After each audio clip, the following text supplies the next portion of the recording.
ஹல்லேலூயா, price God. கர்த்தருடைய நாமம் மகிமைப்படுவதாக. இந்த நாளிலும் உங்களோடு கூட இருந்து ஆண்டவருடைய வார்த்தையை பேச ஒரு விசையாய் ஆண்டவர் எனக்கு கிருபை கொடுத்ததற்காக கர்த்தரை நான் அதிகமாய் ஸ்தோத்திரிக்கிறேன். இந்த வாய்ப்பை எனக்கு ஏற்படுத்தி கொடுத்த என்னுடைய சபை போதகருக்கும் சபை மூப்பருக்கும் விசுவாச குடும்பங்களுக்கும் என்னுடைய டீம் அண்ட் என்னுடைய கம்பேஷன் டீச்சர்ஸ் அண்ட் கம்பேஷனில் இருக்கிற எனக்காக ஜெபம் பண்ணின உங்கள் எல்லாருக்கும் என்னுடைய வார்த்தையை நான் தெரிவித்துக் கொள்கிறேன். எனக்கு கொடுக்கப்பட்டதான இந்த தலைப்பு இயேசு கிறிஸ்துவும் உலகமும். ஆண்டவராக இயேசு கிறிஸ்து இந்த உலகத்தில் எப்படி வாழ்ந்தார், எப்படி ஊழியங்களை செய்தார் என்பதை குறித்து நான் உங்களோடு கூட பேச விரும்புகிறேன். இதுக்கு முன்பதாக பேசின எல்லாருடைய வார்த்தைகளும் பார்த்தீங்கன்னா ஆண்டவராக இயேசு கிறிஸ்து இந்த உலகத்தில் தான் என்ன பண்ணார், செஞ்சார். அன்பாக இருக்கட்டும், சிலுவையாக இருக்கட்டும், பாடுகளாக இருக்கட்டும், மற்ற காரியங்களாக இருக்கட்டும், எல்லாமே ஆண்டவராக இயேசு கிறிஸ்து என்ன பண்ணாருன்னா இந்த உலகத்தில் தான் அவர் என்ன பண்ணார்னா செய்து முடித்தார். அப்போது ஆண்டவராக இயேசு கிறிஸ்து இந்த உலகத்திற்கு வருகிறதான மிக முக்கியமான நோக்கம் என்ன தெரியுமா? ஆண்டவராக இயேசு கிறிஸ்து இந்த உலகத்திற்கு வருகிறதான முக்கியமான ஒரு நோக்கம், கொஞ்சம் கவனிங்க. ஏன்னா கடைசி வார்த்தைன்றதுனால கொஞ்சம் எல்லாரும் சோர்ந்து போயிருப்பீங்க, கொஞ்சம் டயர்டாகவும் இருப்பீங்க. ஆனால் நான் ரொம்ப நாளாக இந்த வார்த்தையை நான் ரொம்ப தியானித்து ரொம்ப கஷ்டப்பட்டு இந்த வார்த்தைகளை கொண்டு வந்திருக்கிறேன். ஸோ அதனால் கொஞ்சம் அசட்டையாக எண்ணாதபடி ஆண்டவருடைய வார்த்தையை கடைசியாக கேட்போம். கர்த்தர் உங்களை ஆசீர்வதிப்பாராக. ஆண்டவராக இயேசு கிறிஸ்து இந்த உலகத்திற்கு வருகிறதான முக்கியமான நோக்கம், பாவிகளை ரட்சிக்கவே ஆண்டவராக இயேசு கிறிஸ்து இந்த உலகத்திற்கு வந்தார். நியாயப்பிரமாணத்தின் கட்டளைகளை நிறைவேற்றவே ஆண்டவராக இயேசு கிறிஸ்து இந்த உலகத்திற்கு வந்தார். பிதாவின் சித்தத்தின்படி ஆண்டவராக இயேசு கிறிஸ்து செய்யவே இந்த உலகத்திற்கு வந்தார். பிசாசின் கிரியைகளை அழிக்கும்படிக்கு ஆண்டவராக இயேசு கிறிஸ்து இந்த உலகத்திற்கு வந்தார். இருளில் இருக்கும் ஜனங்கள் வெளிச்சத்தை காணவே ஆண்டவராக இயேசு கிறிஸ்து இந்த உலகத்திற்கு வந்தார். ஊழியங்களை கொல்லும்படி அல்ல, நல்லா கேளுங்க, ஊழியங்களை கொல்லும்படி அல்ல, ஊழியங்களை செய்யும்படியாகவே ஆண்டவராக இயேசு கிறிஸ்து இந்த உலகத்திற்கு வந்தார். பலியாக தம்மை ஒப்புக் கொடுக்கும்படிக்கு ஆண்டவராக இயேசு கிறிஸ்து இந்த உலகத்திற்கு வந்தார். சாட்சி கொடுக்க ஆண்டவராக இயேசு கிறிஸ்து இந்த உலகத்திற்கு வந்தார். சாட்சியாக ஆண்டவராக இயேசு கிறிஸ்து வாழ்வதற்கு இந்த உலகத்தில் கடந்து வந்தார். கடைசியாக தன்னுடைய ஜீவனை ஒப்புக் கொடுத்து நாம் ஜீவனுக்காக அவருடைய ஜீவனை கொடுத்து நம்மை மீட்டெடுப்பதற்காக தம்முடைய ஒரே பேரான குமாரன் என்ன பண்றாருன்னா இந்த உலகத்தில் கொடுத்து அவர் நமக்காக அன்பு கூர்ந்துக்கிறாரு. அதனால தான் வசனம் இப்படியாய் சொல்லுகிறது. யோவான் அதிகாரத்தில் வசனம் இப்படியா சொல்லுது, தன்னுடைய ஒரே பேரான குமாரனை விசுவாசிக்கிறவன் எவனோ அவன் கெட்டு போகாமல் நித்திய ஜீவனை அடையும்படிக்கு இவ்வளவா என்ன பண்றாருன்னா இந்த உலகத்தில் அன்பு கூர்ந்து தன்னுடைய ஒரே பேரான குமாரன் என்ன பண்றாரு இந்த உலகத்திற்கு கொடுக்கிறாரு. ஸோ இவ்வளவு உலகத்தில் பார்த்தீங்கன்னா உலகத்தை சார்ந்தோ உலகத்தின் மீது அன்பு கூர்ந்து ஆண்டவராக இயேசு கிறிஸ்து இந்த உலகத்துக்கு வரல. ஒத்துக்கிறீங்களா? ஹல்லேலூயா சொல்லுங்களேன். ஒத்துக்கிறீங்களா? அல்லேலூயா சொல்லுங்க.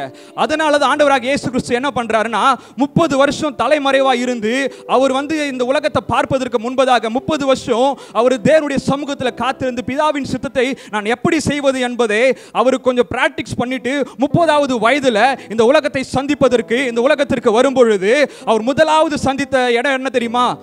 யோர்தான் நதியில் என்ன பண்றாருன்னா அவர் கடந்து வரும் பொழுது முதலாவது அவர் எடுத்த அபிஷேகம் என்ன பண்றாருன்னா ஞானஸ்தானத்தை எடுக்கிறாரு. அப்ப ஞானஸ்தானத்தை எடுக்கும்போது உலகத்தில் உண்டான மனிதர்களுக்கு அவருக்கு சாட்சி கொடுக்கல, உலகத்தில் உள்ள மனிதர்கள் அவரை விருப்பப்படல. ஆனா வானம் திறக்கப்பட்டது. வானத்திலிருந்து ஒரு சத்தம் உண்டாயிற்று, இவர் என் நேசகுமாரன், இவரில் நான் பிரியமா இருக்கிறேன். உலகம் தான் அவருக்கு ஆப்போசிட்டா இருந்தது, ஆனா பரலோகம் அவருக்கு கூட இருந்தது. ஏன்னா அவர் வந்ததற்கான முக்கியமான ஒரு நோக்கம் என்ன தெரியுமாங்க? பிதாவின் சித்தத்தின்படி செய்வதற்காக தான் ஆண்டவராக இயேசு கிறிஸ்து இந்த உலகத்திற்கு வந்தார். இந்த உலகத்திற்கு வந்தது மாத்திரமல்ல, அநேக காரியங்களை அவர் நமக்கு தெளிவுபடுத்தினார். இந்த உலகத்திற்காக அநேக ஓமைகளை அவர் தெளிவுபடுத்தினார். என்ன ஓமை நான் சொல்றேன் பாருங்க. ஆண்டவராகிய இயேசு கிறிஸ்து இந்த உலகத்திற்கு முதலாவது செய்த பிரசங்கங்கள் என்ன தெரியுமா? மனம் திரும்புங்கள், பரலோக ராஜ்யம் சமீபமாக இருக்கிறது. இப்படி அநேக ஓமைகளை நான் சொல்ல முடியும். 33 வகையான அற்புதங்களை இந்த உலகத்தில் அவர் செய்தார். அநேக காரியங்களை அவர் நடப்பித்தார். அநேக அற்புதம் அடையாளங்களையும் இந்த உலகத்தில் தான் செய்தார். அதே போல இன்னும் ஓமைகள் ஒன்று இருக்கு, நான் அதை சொல்றேன் பாருங்க. உலகத்தில் உங்கள் பொக்கிஷங்களை சேர்த்து வைக்க வேண்டாம், அதை பூர்த்தியும் என்ன பண்ணணும்னா அரிச்சு போட்டுடும். திருட என்ன பண்ணுவோம்னா கண்ணமிட்டு திருடுவோம். அதனால உங்க பொக்கிஷங்களை நீங்க என்ன பண்ணுங்க, பரலோக ராஜ்யத்தில் சேர்த்து வைங்க. அங்க ஒரு மனுஷனும் திருட முடியாது, அது பூச்சி அரிக்க முடியாது. ஒத்துக்கிறீங்களா? ஒரு அல்லேலூயா சொல்லுங்களேன். ஹல்லேலூயா.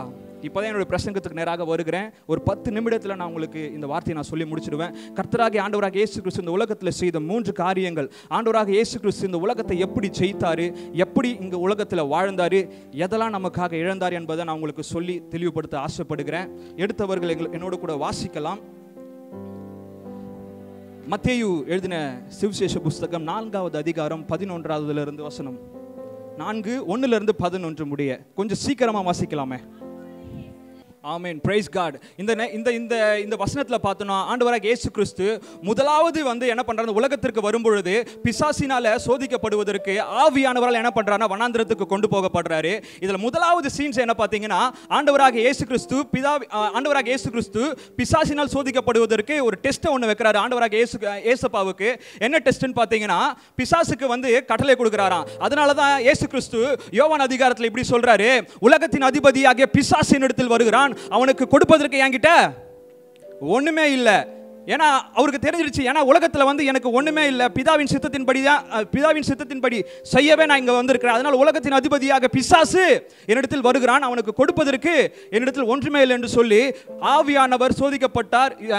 ஏசப்பாவும் ஆவியானவரே சோதிக்கப்படுறாருன்னு சொல்லி இந்த வசனம் சொல்லுகிறது. முதலாவது சோதனை என்ன பார்த்தீங்கன்னா, இந்த கல்லுகளை என்ன பண்ணு அப்பமாக நீங்க மாத்தணும் அப்படின்னு சொல்லிட்டு பிசாசு என்ன பண்றானா ஆண்டவருக்கு ஏசப்பாவுக்கு கட்டளை இடுகிறான். உடனே ஏசப்பா என்ன பண்றாருன்னா வார்த்தையினால பிசாசு என்ன பண்றாரு, முதலாவது மேற்கொள்கிறாரு. அது என்ன வார்த்தைன்னு பார்த்தீங்கன்னா, மனுஷன் அப்பத்தினால் மாத்திரமல்ல, தேவனுடைய வாயிலிருந்து புறப்படுகிற ஒவ்வொரு வார்த்தையினாலும் பிழைப்பான் என்று எழுதியிருக்கிறதே என்று சொல்லி பிசாசு என்ன பண்றாருன்னா ஆண்டவருடைய வார்த்தையினால என்ன பண்றாருன்னா கடிந்து கொள்கிறாரு. ரெண்டாவது என்னன்னு பண்ற பார்த்தீங்கன்னா, இந்த உலகத்தில் உப்பரிக்கை, இந்த தேவாலயத்தின் மீது உப்பரிக்கையில் என்ன கொண்டு போய் நிறுத்தி என்ன பண்றாரு, என்ன பண்ணு தாழகுதி. அப்ப என்ன பண்ணுவாங்க தூதர்கள், என்ன பண்ணுவாங்க, உன்னை கைகளை கொண்டு ஏந்தி போவாங்களேப்பா அப்படின்னு சொல்லும் போது பிசாசு இப்படி ஒரு ஸ்டேட்மெண்ட் கொடுக்குறான். உடனே ஆவியானவர் ஏசப்பா என்ன சொல்றாருன்னா,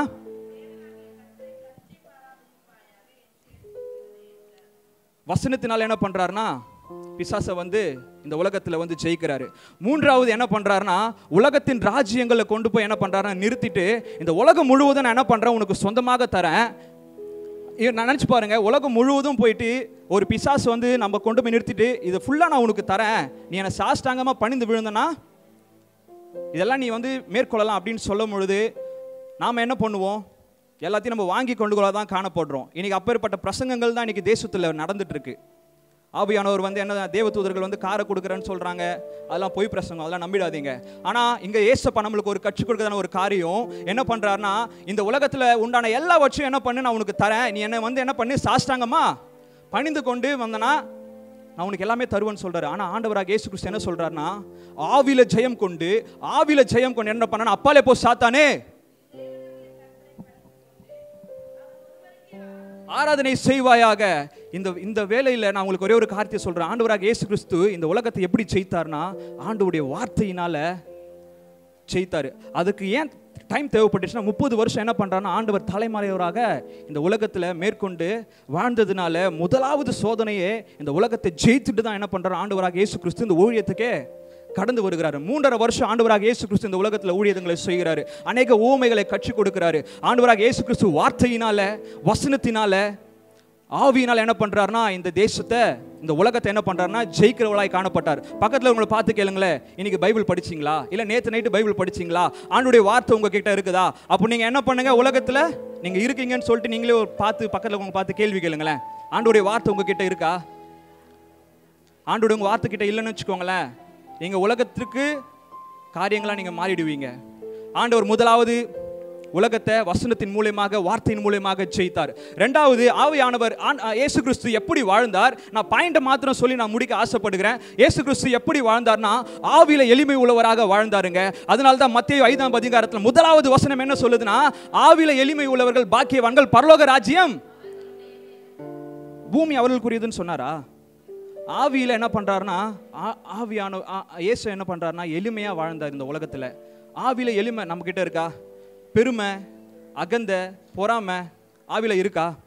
உலகத்தில் ஆண்டவராக இயேசு கிறிஸ்து எப்படி வாழ்ந்தார்னா ஆவியில ஒரு எளிமை உள்ளவராக வாழ்ந்தார், சாந்த குணம் உள்ளவராக வாழ்ந்தார், இரக்க குணம் உள்ளவராக வாழ்ந்தார், தாழ்மை உள்ள குணவராக வாழ்ந்தார், ஜெபிக்கிறவராக காணப்பட்டார், ஜெயம் கொள்ளுகிறவராக காணப்பட்டார், கடைசியாய் ஐக்கியத்தில் இருக்கிறவராய் காணப்பட்டார், உலகம் எங்கும் சுற்றி திரிந்து நன்மை செய்கிறவராய் காணப்பட்டார்.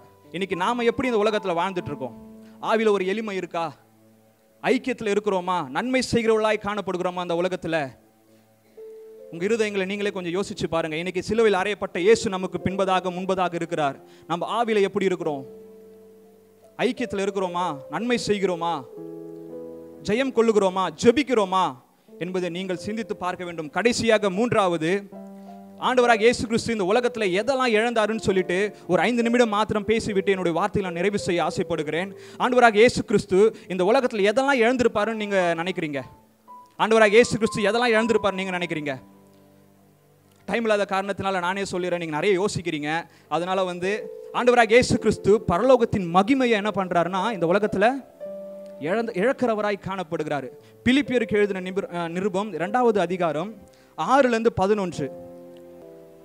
ஆமேன், ஹல்லேலூயா. மகிமை என்ன பண்றாருன்னா ஆண்டவராக இயேசு கிறிஸ்து இந்த உலகத்தில் இறக்குறாரு. ஏன்னு கேட்டிங்கன்னா, ஒரு தகப்பனுக்கும் ஒரு பையனுக்கும் இருக்கிறதான உறவு மிகப்பெரிய ஒரு உறவு.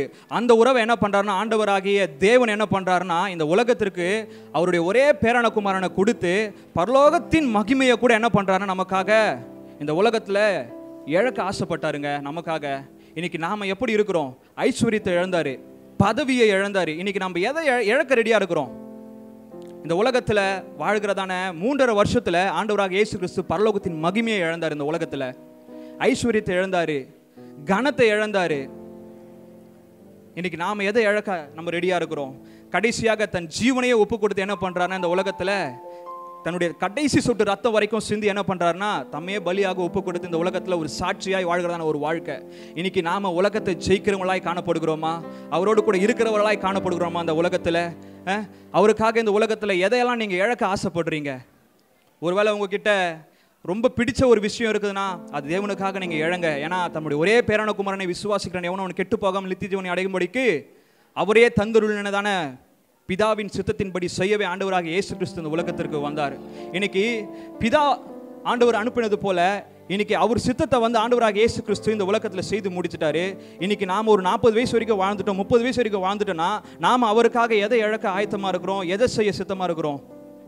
இன்றைக்கு நாம என்ன பண்றோம்னா ஏதேதோ காரியங்களுக்காக நம்ம ஓடிட்டு இருக்கோம்ல. பிதாவின் சித்தத்தின்படி செய்ய ஆண்டவராக இயேசு கிறிஸ்து இந்த உலகத்திற்கு வந்தார். ஸோ வாழ்கிறனால ஒரு நாட்களும் ஆண்டவராக இயேசு கிறிஸ்துவுக்காக இந்த உலகத்தில் ஏதாவது ஒன்று செய்துவிட்டு நாம் கடந்து போகணும். ஏன்னு கேட்டிங்கன்னா இதே வார்த்தையை அடுத்த வருஷம் பேசினாலும் நம்ம யாரும் சில பேர் என்ன பண்ணாங்க மாற போகிறதில்ல. அதனால இன்னைக்கே ரட்சணிய நாள், இன்னைக்கே நம்ம மாறணும். இன்னைக்கே ஆண்டவராக இயேசு கிறிஸ்து இந்த உலகத்தில் எப்படி ஊழியத்தை செய்தார், எப்படி ஆண்டவராக இயேசு கிறிஸ்து இந்த உலகத்தை மேற்கொண்டார், எப்படியெல்லாம் எதெல்லாம் இழந்தார், எதெல்லாம் ஒப்பு கொடுத்தார் என்பதை நம் இருதயத்தில் ஒரு உணர்வுள்ளவர்களாக ஏற்றுக்கொண்டவர்களாய் நம்ம மாறப்படுவோம். ஆனால் கர்த்தர் நம்மை கொண்டு பெரிய காரியங்களை செய்வார். அது மாத்திரமல்ல, இன்னைக்கு நம்ம அந்த குருத்தோலை ஞாயிறு என்று சொல்லி அந்த இலையில பின்னப்பட்டதான அந்த சிலுவையை நம்ம ஈஸியா இன்னைக்கு கையில பிடிச்சிட்டு நம்ம போறோம்.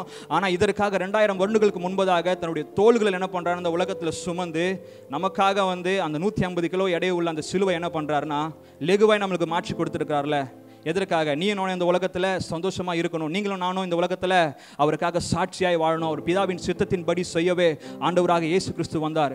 இன்று நாம் கொஞ்சம் யோசித்து பார்க்கணும், இன்னைக்கு நான் உலகத்தில் வாழறேனா இல்லை கிறிஸ்துவுக்குள்ளாக வாழ்கிறேனா? ஆண்டவராக இயேசு கிறிஸ்து பிதாவின் சித்தத்தின்படி செய்ய ஆண்டவராக இயேசு கிறிஸ்து இந்த உலகத்திற்கு வந்தார். ஸோ நீங்கள் சிந்திச்சு பாருங்க. இன்னைக்கு இந்த வார்த்தையை நான் ஒரு கேள்விக்குறியோடு நான் முடிக்கிறேன். இயேசு கிறிஸ்துவா உலகமா? ஆண்டவராக இயேசு கிறிஸ்து உலகத்தை வெறுத்து பிதாவின் சித்தத்தின்படி செய்ய வந்தார். ஆனால் நாம் இன்னைக்கு இயேசு கிறிஸ்துவோடு கூட இருக்கிறோமா இல்லை இந்த உலகத்தோடு கூட இருக்கிறோமா? நமக்கு அறையப்பட்ட இயேசு கிறிஸ்து சிலுவைக்கு பின்பதாக நமக்கு பின்பதாக அவர் இருக்கிறாரு. ஸோ இன்னைக்கு அவர் நினைவு கூர்ந்தனா இன்னைக்கு உலகத்தை வெறுத்து உலகத்திற்குண்டான காரியங்களுக்காக நம்ம ஜெயம் எடுப்போம். கர்த்தர் நம்மை கொண்டு பெரிய காரியங்களை செய்வார். சிலுவை நமக்கு முன்பதாக இருக்கிறது. அதனால உலகத்தை ஜெயித்தவரும் நம்மளோடு கூட இருக்கிறார். ஸோ நீங்களும் உலகத்தை ஜெயிப்பீங்கன்னு சொல்லிட்டு நான் விசுவாசிக்கிறேன். இயேசு கிறிஸ்துவா உலகமா? நீங்களே முடிவு செய்யுங்க. கர்த்தர் இந்த வார்த்தைகளை ஆசீர்வதிப்பாராக.